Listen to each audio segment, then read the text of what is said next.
El anticristo ataca a Jerusalén y desata el infierno profetizado en Israel. Apocalipsis 12.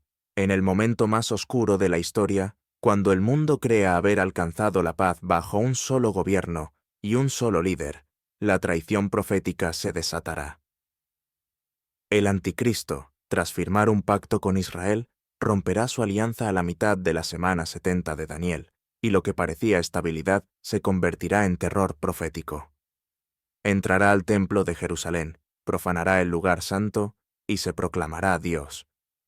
Entonces comenzará la cacería. Israel será perseguido como nunca antes, no por naciones enemigas, sino por el sistema global controlado por el anticristo. Un remanente fiel, aquellos que habrán reconocido al verdadero Mesías, no tendrán otra opción que huir para sobrevivir. Apocalipsis capítulo 12 nos revela el misterio. La mujer, símbolo del pueblo de Israel, es atacada por el dragón. Pero Dios le prepara un lugar en el desierto, un refugio milagroso fuera del alcance de la bestia. Y muchos eruditos apuntan hacia un lugar específico: Petra, una ciudad tallada en roca, escondida entre montañas, impenetrable, silenciosa, preparada desde la antigüedad para cumplir su propósito en los últimos días. Allí, mientras el anticristo establece su dominio y exige adoración global, el remanente huido será sostenido por Dios, alimentado, protegido, mientras el mundo cae en oscuridad. Pero la pregunta es, ¿sobrevivirá Israel a esta persecución sin precedentes? ¿Será Petra realmente el refugio profetizado? Muy bien, estimado oyente. A lo largo de este video, estaremos respondiendo estas inquietantes preguntas y lo que descubrirás al final sobre el lugar que Dios ha preparado para Israel te impactará profundamente. Antes de continuar, no lo olvides suscribirte al canal, darle me gusta y compartir el video, ya que esto ayuda a que estas historias lleguen a más personas. Empezamos. El capítulo 12 del Apocalipsis nos presenta una de las escenas más enigmáticas y simbólicas de toda la profecía bíblica. Allí se presenta una visión celeste en la que aparece una mujer gloriosa vestida del sol, la luna bajo sus pies y una corona de 12 estrellas. Leamos Apocalipsis capítulo 12, versículos 1 y 2. Apareció en el cielo una gran señal, una mujer vestida del sol, la luna debajo de sus pies y sobre su cabeza una corona de 12 estrellas. Y estando encinta, clamaba con dolores de parto, en la angustia del alumbramiento. Claro, aquí tienes el texto transcrito y mejorado con mayor fluidez, claridad y fuerza teológica. Para responder correctamente, lo primero que debemos discernir es si se trata de una mujer literal o si el término mujer está siendo utilizado simbólicamente para representar a un grupo de personas. En el libro de Apocalipsis encontramos varios ejemplos donde la figura femenina representa una entidad espiritual o colectiva. En el capítulo 17, por ejemplo, aparece la gran ramera, símbolo de un sistema religioso corrupto que se opone a Dios y persigue a sus siervos.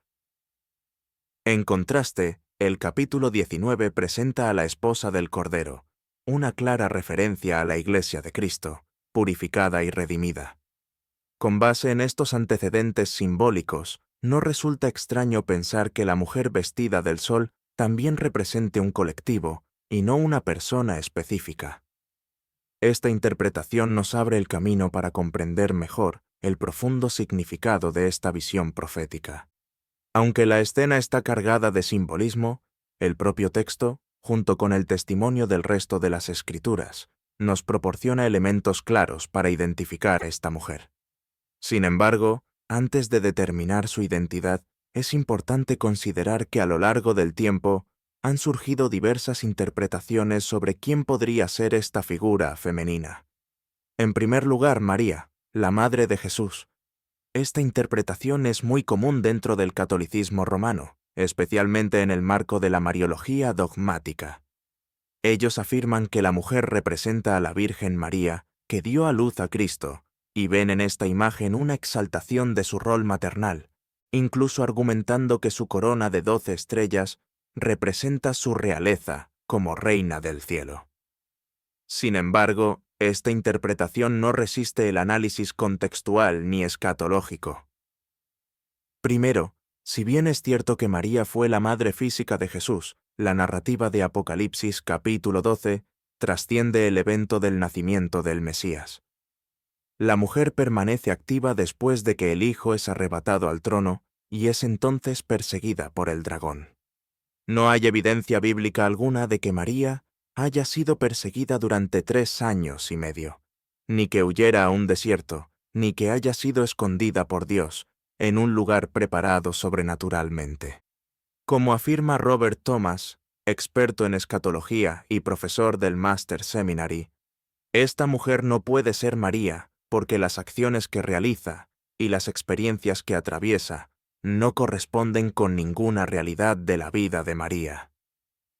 La persecución, la huida al desierto y el conflicto escatológico están más allá de cualquier cumplimiento histórico literal en su persona. Además, el catolicismo comete aquí un grave error hermenéutico: elevar un símbolo profético a un personaje literal, sin considerar el marco narrativo del Apocalipsis, que está dirigido a eventos del futuro, no del pasado.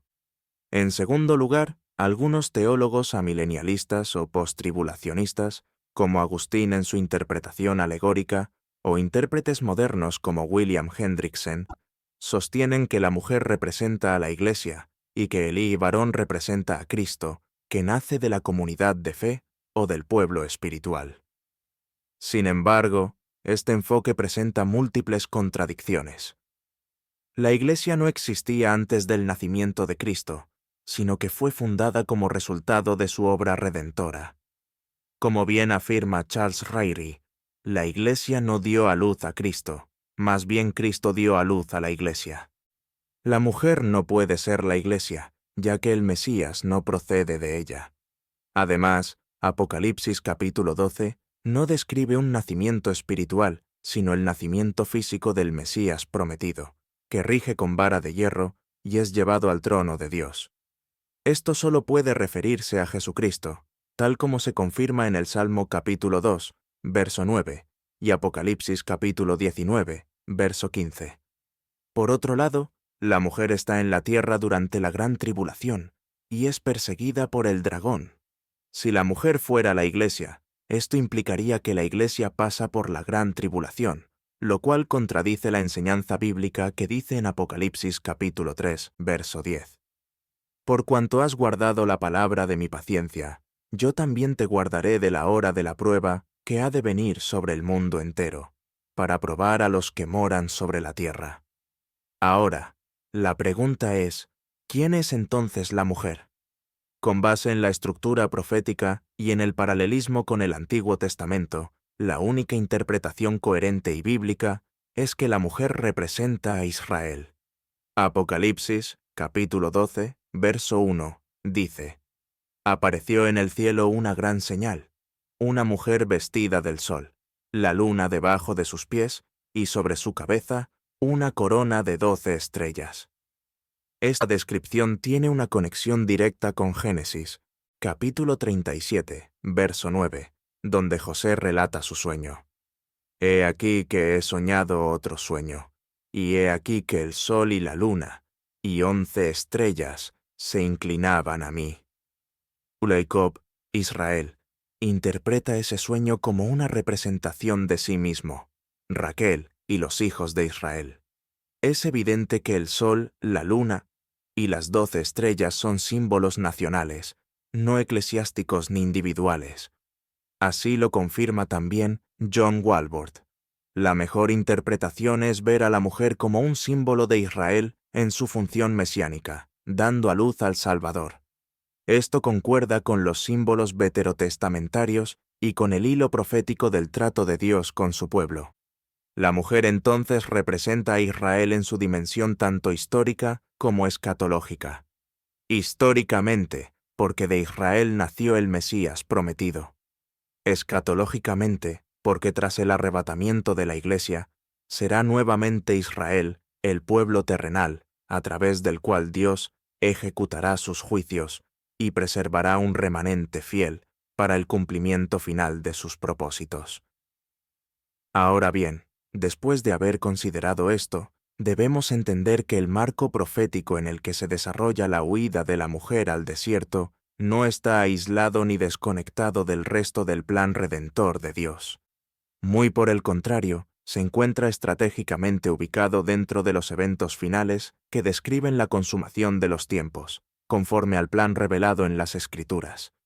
Este acontecimiento debe entenderse dentro de la secuencia profética descrita por los libros de Daniel, Mateo, Tesalonicenses y Apocalipsis. El evento más inminente en el calendario escatológico de Dios es el arrebatamiento de la Iglesia, que marca la salida del cuerpo de Cristo de este mundo antes de que la ira divina sea derramada sobre la tierra. La Iglesia será trasladada repentinamente para encontrarse con el Señor en el aire. Esto cumple el principio de que Dios libra a sus fieles antes del juicio, como lo hizo con Noé antes del diluvio y con Lot antes de la destrucción de Sodoma. Tras el arrebatamiento, se abrirá paso a una nueva etapa conocida como la Semana 70 de Daniel, 7 años de cumplimiento profético, en los cuales Dios retomará su trato directo con Israel. Daniel capítulo 9, verso 27, indica que el príncipe que ha de venir, el anticristo, confirmará un pacto con muchos por una semana. Sin embargo, a la mitad de esa semana, a los 3 años y medio, romperá el pacto y desatará una persecución sin precedentes contra el pueblo santo. Es en ese punto de la tribulación donde se sitúa el evento de la mujer huyendo al desierto mencionado en Apocalipsis capítulo 12. Según el texto sagrado, esta mujer es perseguida por el dragón, que no es otro que Satanás. Sin embargo, logra escapar a un lugar preparado por Dios para ser sustentada durante 1260 días.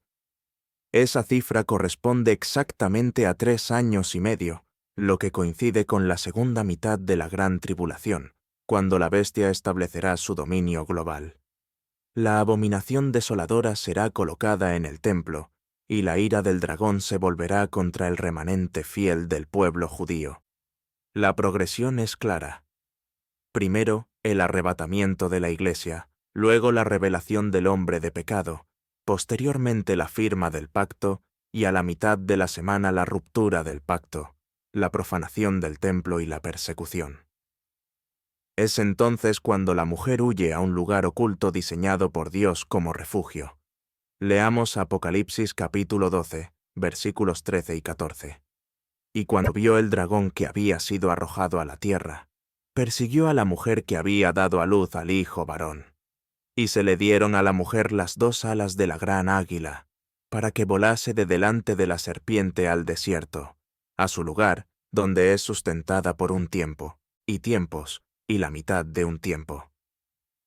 Este suceso, aunque presentado de manera simbólica en el Apocalipsis, está firmemente ligado al cumplimiento literal de las profecías del Antiguo Testamento. Jesús mismo lo anticipó cuando dijo en Mateo capítulo 24, verso 16. Entonces los que estén en Judea, huyan a los montes. Esta advertencia no es dirigida a la Iglesia, ya que para entonces estará con el Señor, sino a los judíos creyentes que habrán reconocido a Jesús como el Mesías durante los primeros años de la tribulación y que ahora serán protegidos por Dios de la persecución del anticristo. El lugar al que huye la mujer no es fortuito. Es un lugar preparado por Dios, una expresión que muestra planificación soberana, geografía divina y cuidado profético.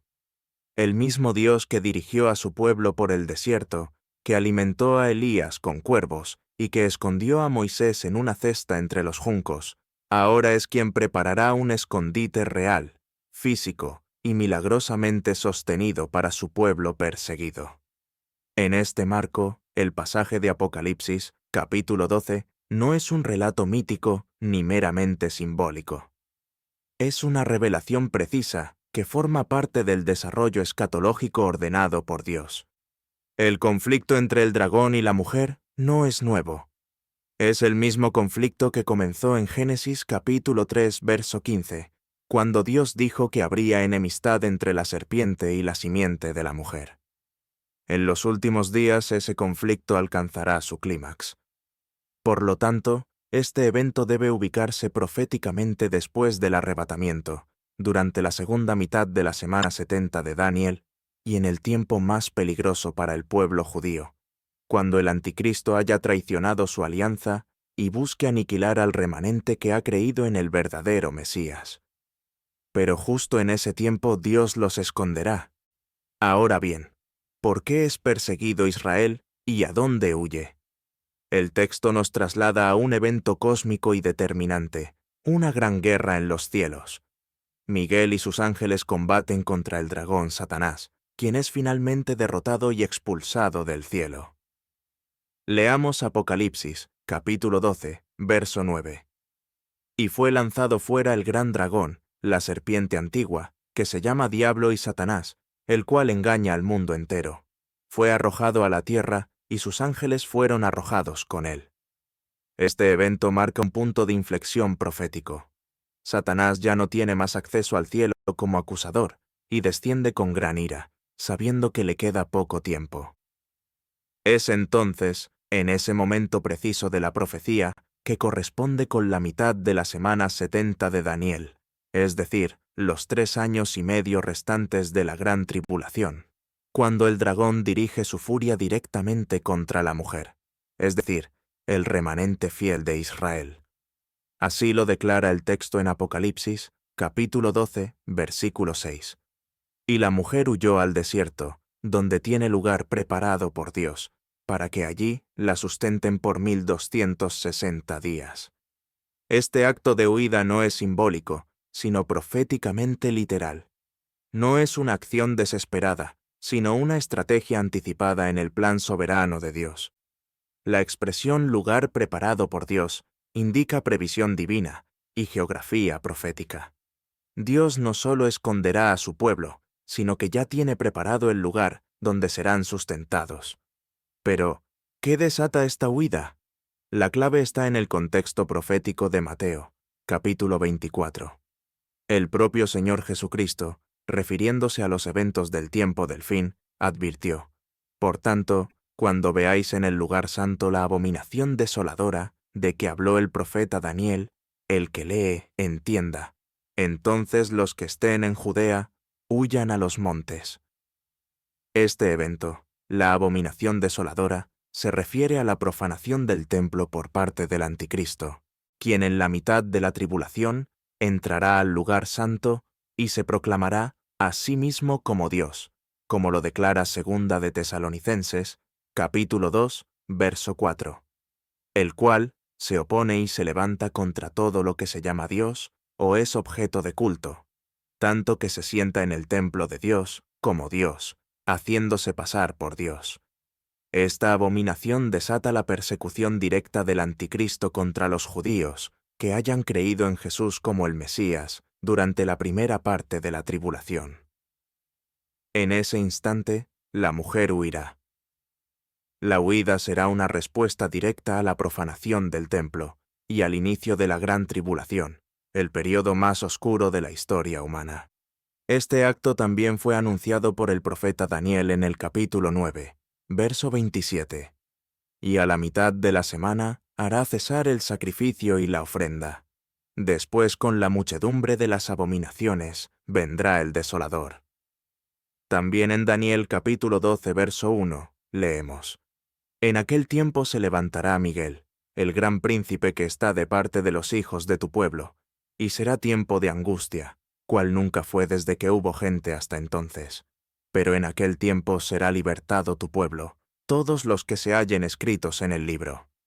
Por tanto, la persecución descrita en Apocalipsis capítulo 12, verso 6, ocurre después de que Satanás es echado del cielo y después de la abominación desoladora, y da paso a una huida planificada por Dios. El lugar al que se dirige la mujer es un desierto, lo que en la Biblia implica tanto aislamiento físico como protección espiritual. El texto señala una duración exacta, 1260 días, lo cual equivale a 3 años y medio. Esta cifra no es aislada.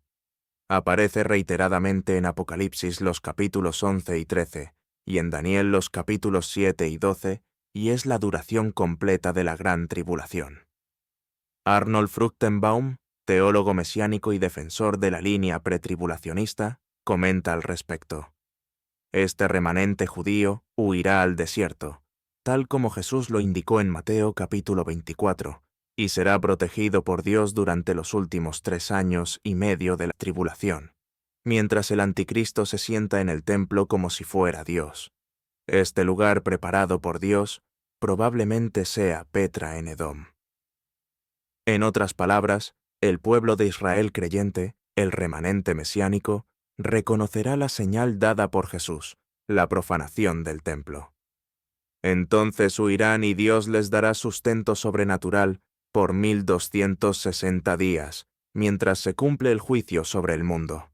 Este no será un escape humano, ni una resistencia militar, sino una intervención divina que recuerda lo que hizo Dios en el pasado. Esconder a Moisés en el Nilo, a David en las cuevas, a Elías en el arroyo de Kerit y a Jesús en Egipto. Así será en los días del fin. La mujer será perseguida, sin embargo, no destruida, porque el mismo Dios que permitió la tribulación es quien ya tiene listo el lugar para su protección. Ahora bien, cuando Apocalipsis capítulo 12, verso 6 declara que la mujer huyó al desierto donde tiene lugar preparado por Dios, para que allí la sustenten por 1260 días, no únicamente se está hablando de una geografía seca. El desierto en la Biblia es un escenario cargado de significado espiritual, histórico y profético. En primer lugar, debemos entender que en el contexto escatológico del Apocalipsis, el desierto no es una metáfora vaga, es una región real, específica y geográficamente significativa. A lo largo de la Biblia, el desierto ha sido un espacio literal donde Dios ha obrado de forma poderosa para proteger, purificar y formar a su pueblo. En el caso de la mujer, Israel creyente, su huida al desierto no será simbólica, sino literal. Escapará de la zona del templo profanado en Jerusalén, atravesará Judea y se dirigirá hacia una región desértica preparada por Dios como refugio, en cumplimiento de las palabras de Cristo en Mateo, capítulo 24, versículo 16. Entonces, los que estén en Judea, huyan a los montes. Arnold Fruchtenbaum, en su obra Footsteps of the Messiah, explica que este desierto muy probablemente será la región de Petra en Edom, actual Jordania, una zona históricamente deshabitada con formaciones rocosas ocultas, ideal para esconderse de un sistema de vigilancia mundial como el del Anticristo. Fruchtenbaum cita también Isaías capítulo 33, versos 15 al 16, donde se habla de los justos que habitarán en fortalezas de roca y serán provistos de pan y agua. Esta profecía, para muchos escatólogos, apunta a ese lugar de refugio. También sabemos que a lo largo de las Escrituras, el desierto ha sido el escenario donde Dios esconde y protege a los suyos del juicio. En Egipto, Dios ocultó a Moisés en una cesta entre los juncos. En el Éxodo, llevó a Israel al desierto de Sinaí y allí lo alimentó con maná del cielo y lo protegió con la nube y el fuego. Elías, perseguido por Jezabel, fue llevado por Dios al arroyo de Kerit, donde fue alimentado por cuervos. Jesús mismo fue llevado al desierto antes de comenzar su ministerio público, donde fue probado, sin embargo, también fortalecido por el Espíritu Santo. Estos ejemplos revelan un patrón divino. Dios usa el desierto para esconder, hablar, purificar y proveer. Como lo dice Oseas, capítulo 2, verso 14. Pero he aquí que yo la atraeré y la llevaré al desierto, y hablaré a su corazón. Este pasaje, originalmente dirigido a Israel en su infidelidad, se cumple también en el final de los tiempos. El desierto será el lugar donde Dios restaurará el corazón de su pueblo durante esos 1260 días de refugio. Varios teólogos dispensacionalistas han notado que el desierto en Apocalipsis capítulo 12 es un eco del desierto del Éxodo. Allí, Israel fue preservado del faraón. Aquí, será preservado del anticristo. En ambos casos hay un enemigo con poder político absoluto. Dios interviene con señales sobrenaturales. El pueblo no se salva por armas ni estrategias humanas, sino por gracia y provisión divina. El sustento viene del cielo. Tim LaHaye, en su comentario sobre Apocalipsis, afirma: el desierto se convierte en una repetición del trato de Dios con Israel en el pasado. Así como Él lo sostuvo durante 40 años en el desierto, lo hará durante 3 años y medio en el tiempo del fin. Esto no es romanticismo espiritual, es una reafirmación del carácter inmutable de Dios. Aquel que cuidó a su pueblo bajo la sombra de una nube, lo hará nuevamente en un mundo donde el dragón ha soltado su mayor furia. Lo hará donde no llega la tecnología del anticristo, ni los drones del sistema mundial, ni la señal de la bestia, y no únicamente los esconderá. El texto dice, para que allí la sustenten. Dios los alimentará como lo hizo con maná.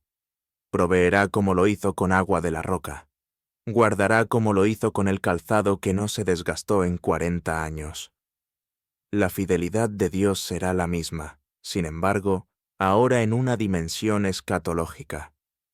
Por tanto, el desierto en Apocalipsis capítulo 12 no es solo figura, ni experiencia interior, ni lenguaje poético. Es un lugar real, un refugio físico y a la vez una etapa de purificación espiritual.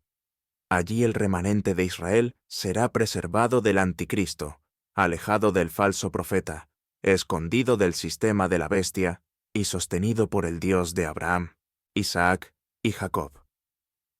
Es en el desierto donde Israel se reencontrará con su Redentor y será desde ese lugar que emergerá purificado, listo para recibir al Mesías glorioso, que descenderá en poder y majestad sobre el monte de los olivos. Ahora bien, la pregunta clave es, ¿dónde está el lugar preparado por Dios? Primero Petra, el refugio en la roca. La posición más sostenida entre los teólogos es que ese lugar será Petra, también conocida como Sela, ubicada en el antiguo territorio de Edom, al sur del actual reino de Jordania. Petra es una ciudad antigua esculpida literalmente en roca, rodeada por acantilados y montañas áridas, y con accesos naturales estrechos que la convierten en una fortaleza natural. Su entrada principal, conocida como el Sik, es un cañón estrecho de más de 1 kilómetro de largo, con paredes verticales que alcanzan los 80 metros de altura. Estratégicamente es uno de los lugares más fáciles de defender en una persecución. Arnold Fruchtenbaum, en su influyente obra Footsteps of the Messiah, afirma: el lugar más probable para el refugio del remanente judío durante la Gran Tribulación es Petra en Edom.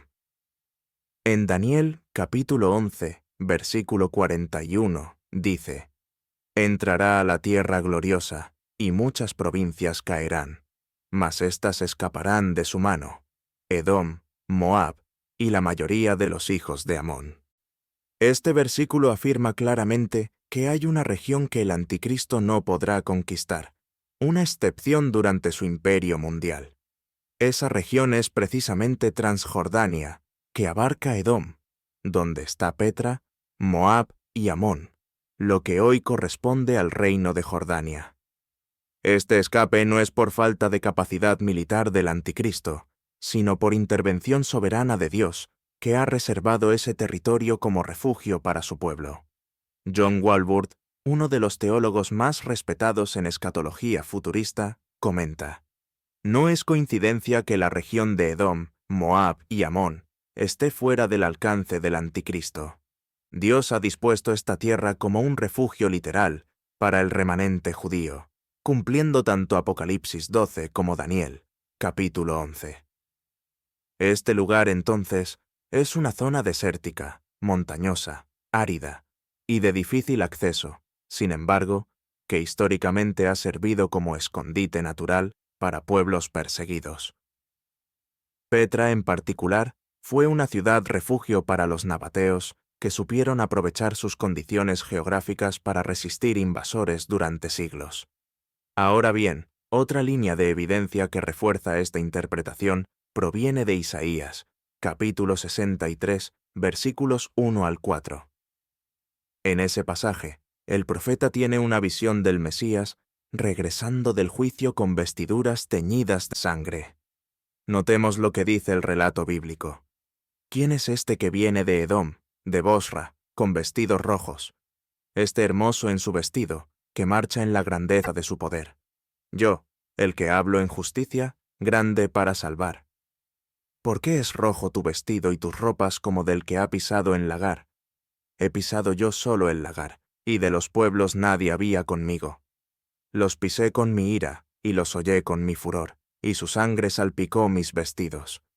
Y manché todas mis ropas, porque el día de la venganza está en mi corazón, y el año de mis redimidos ha llegado.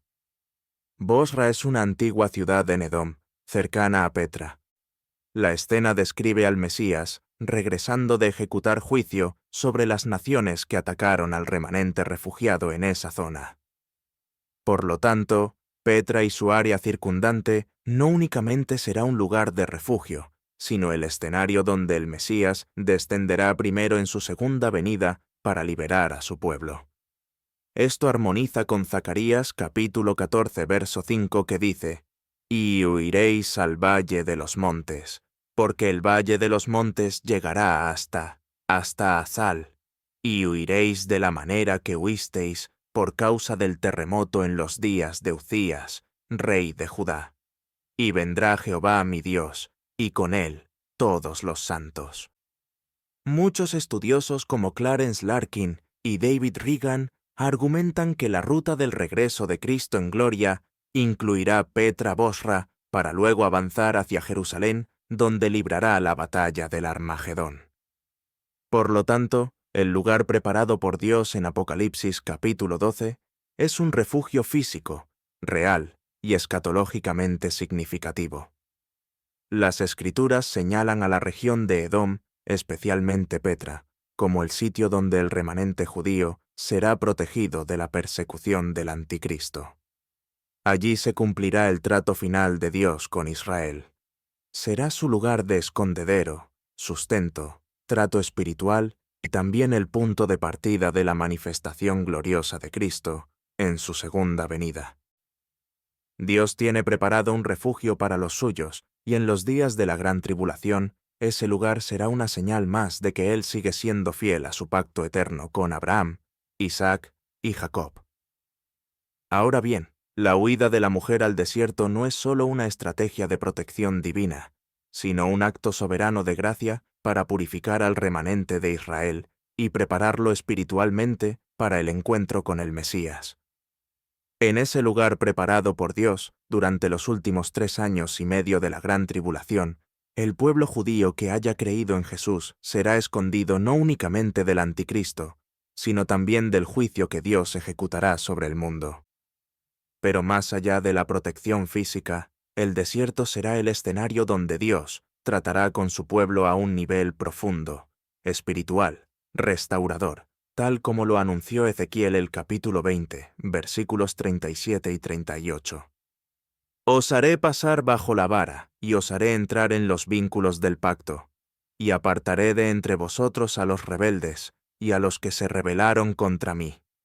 Al mismo tiempo, como dijo Zacarías, en el capítulo 13, versículo 9, «Solo 1/3 será salvado, pasará por el fuego de la aflicción y saldrá como oro purificado, clamando de corazón al Dios que antes rechazaron». Allí, en ese aislamiento divinamente diseñado, Dios no solo preservará un pueblo, sino que formará uno nuevo. Un Israel quebrantado, libre de orgullo nacional, sin confianza en su propia fuerza, completamente rendido ante el Mesías al que antes rechazaron. Y entonces se cumplirá el pacto eterno con Abraham, no sobre la base de obras ni de mérito, sino por la fidelidad de Dios, quien no desecha a su pueblo. En ese desierto, el remanente levantará un clamor. Leamos Zacarías capítulo 12, versículo 10. Y mirarán a mí, a quien traspasaron, y llorarán como se llora por hijo unigénito, afligiéndose por él como quien se aflige por el primogénito. Ese lamento será auténtico, no litúrgico. No será en un templo ni en una sinagoga, sino durante la aflicción, cuando comprendan que aquel a quien despreciaron era el único que podía salvarlos. Y entonces, como Jesús declaró en Mateo 23:39, no volverá hasta que Israel diga, «Bendito el que viene en el nombre del Señor». El refugio, por lo tanto, es también el lugar del encuentro. Allí, en el silencio del desierto, el remanente será preparado para recibir al Rey. Y cuando los cielos se abran, el Mesías vendrá no primero a Jerusalén, sino a Edom, a Bosra, donde su pueblo lo espera, tal como lo profetiza Isaías, capítulo 63. Lo que fue un desierto se convertirá en una sala de parto espiritual, donde nacerá una nueva nación en un solo día. La mujer que fue escondida saldrá transformada, redimida y lista para marchar con su rey hacia Jerusalén. Así, el propósito del refugio no es solo salvar la vida del remanente, sino preparar su alma para el mayor evento de la historia, el retorno del Mesías glorificado. En resumen, hemos explorado la profunda profecía de Apocalipsis 12, donde Israel, representado simbólicamente como una mujer, enfrenta una persecución sin precedentes durante la gran tribulación, desatada por el Anticristo. Sin embargo, en medio de la oscuridad, Dios provee un refugio divino, posiblemente Petra, donde un remanente fiel será protegido y espiritualmente preparado para el glorioso retorno del Mesías. Este evento no solo destaca la fidelidad de Dios a sus promesas, sino también su plan redentor para Israel en los últimos días. Si este estudio bíblico te ha enriquecido y deseas profundizar en las profecías y misterios de las Escrituras, te invitamos a suscribirte a nuestro canal. Activa la campanita para no perderte ningún contenido nuevo y comparte este video con aquellos que buscan la verdad y el entendimiento de los tiempos finales. Juntos podemos difundir la esperanza y la luz de la palabra de Dios. Gracias por acompañarnos.